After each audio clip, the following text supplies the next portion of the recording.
Beginilah kondisi sejumlah bangunan rumah milik warga di kawasan RT 1, Kelurahan Jogoboyo, Kecamatan Lubuk Linggau Utara 2, Kota Lubuk Linggau, yang rusak dihantam angin kencang yang disertai hujan.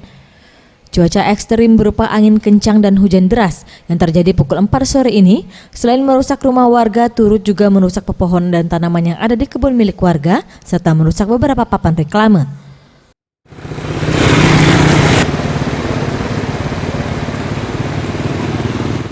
Pak Sadar, salah seorang warga setempat, mengaku rumah dan kebun miliknya mengalami kerusakan akibat dihantam angin kencang.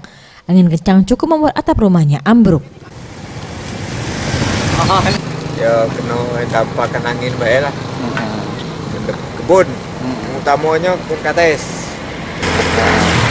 Di kates pisang hancur kurang lebih setengah jam kalau hujan anginnya. Ya ini apa? Pabrik bataku blok. Tim Liputan Sriwijaya TV.